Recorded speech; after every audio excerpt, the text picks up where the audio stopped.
sheekh saa'ilkani wuxuu leeyahay waxaan ahay nin dhalinyaro ah, gabadh baanu isbaranay, muddaanu sheekaysanaynay. Gabadhii reerkooda ayaan ka doonay, aragti kadib waanu maaragtay isku qanacnay, reerkooda ayaan ka doonay. waa la isiiyey gabadhii markii ay xaaskayga noqotay ugu horreysay kulankii ugu horreeyey. waxaa meeshii ka soo baxday waxayan hore iigu sheegin. shuruudaydii horena waxay ahayd qofba qofka kale wuxuu jecel yahay iyo waxa uu yahayba inuu maaragtay daacad ka ahaado. gabadhii waxay ka mid noqotay dadka iscaddeeya ee kalarkiisii iska bedelay. arrintaana way ii qarisay iimaanay sheegin. aniguna sidaydaba qofba dooq buu leeyahay, dadka noocaasa cuqdad baan ka qabayba sidaydaba. tii baana hadda igu jirta. waxaan door biday marka oo aan go-aansaday inaan gabadhii waraaqdeeda siiyo. gabadhana qaraabo ayaanu meel ka nahay. maxaan sameeyaa? arrintayda murug iyo maaragtay go-aan ka aan qaatay maxaa ka dhalan karaa? maxaan sameeyaa? miyaan gardarahay oo ku gafay haddii aan waraaqdeedii gabadha siiyo? falyatafadal وشكرا ومأجورا شيخنا. الحمد لله والصلاة والسلام على رسول الله صلى الله عليه وسلم وبعد. ninka dhalinyarada ah waxaan kula talinayaa inuu reerkiisa haysto, gabadhana uusan warqadeeda siinin.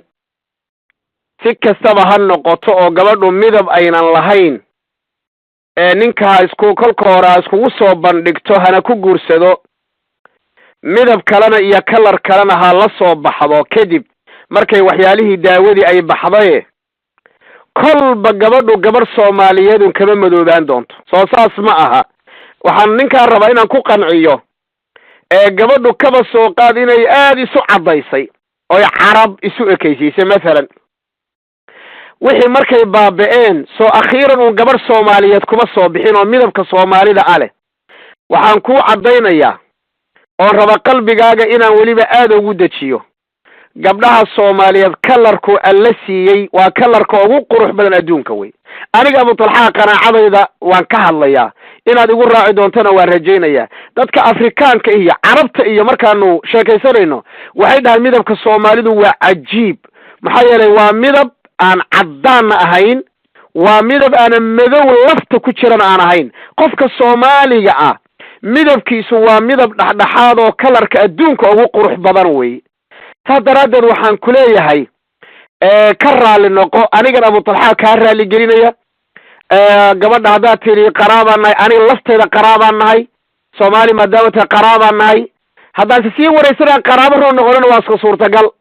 marka sabeen baa kugu xiran, way dhacday oo gabadha way ku jeclayd inay ku soo jiidato unbay aad u rabtay.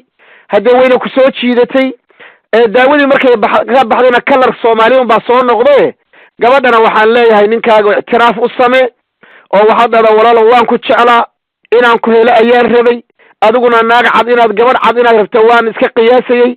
haddii saan kuu heli lahaa baan kuu isku cadeeyey, khayaanana way igu ahayde.